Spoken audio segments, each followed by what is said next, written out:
Tashara Jones from St. Louis is the minority assistant, and Mike Colonna from St. Louis is the minority whip.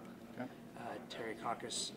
Terry Swinger will stay on as caucus chair, and Chris Carter from St. Louis is the new vice chair, and Sarah Lampe is staying on as secretary. When you look from Tuesday night, obviously you guys are in a big hole in the house. How does this change your perspective till you're still achieving your policy goals? Well, I don't think the policy goals change. We were in the minority before. Obviously, nobody wants to have what happened on Tuesday happen, but we're going to continue to move forward. We're going to continue pushing ideas and opening discourse on issues where we think that we may have something to offer. If it's a difference of opinion, if it is maybe just little changes of perspective on certain issues, and run the gamut and make sure that those folks that we represent, as well as just good ideas, are placed on the table and discussed. And I think that's the biggest change that you're going to see in our course, and I don't think that that's a change at all. I just think that the numbers obviously are different.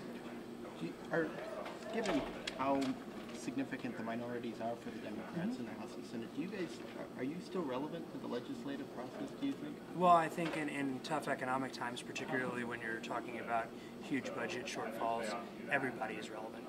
And I think that it's going to take everybody having a contribution to the marketplace of ideas out on the floor during committee hearings, even just during bill drafting and discussing things with your fellow colleagues here in the building. We have to be able to work together on some of these big issues because neither party owns the superiority in being able to fix catastrophic problems. Well, we're functioning with an 8-seat minority beforehand, and the crossover on any real close votes, I think you could probably count on 2 hands. And so I think that as far as that goes, I don't think that how we work within the chamber is going to change. I think what you will see is probably more concentrated effort on making sure that we stake out ideas and positions that, and quite frankly, some of them may be the same or very similar, and just different perspectives on the same problems to see if we can't reach a better result to some of the things that this state faces right now.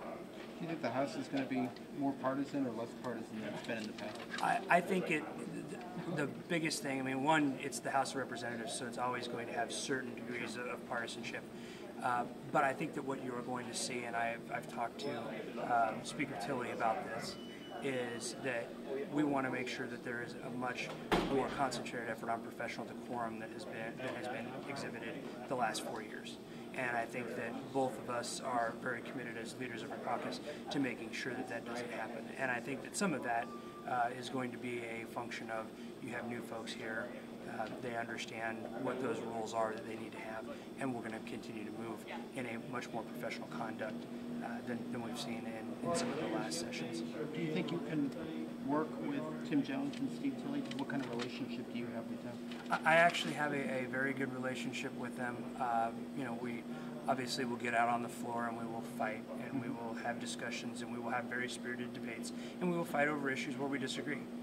But the main thing is that, one, we know that when we step off of that floor, we can go back and actually rationally discuss how these things work and how they don't work and where stopping points are for each of us on certain issues, and try to work within those confines and those types of realities to move forward and see what we can do to make sure that the state is in good shape.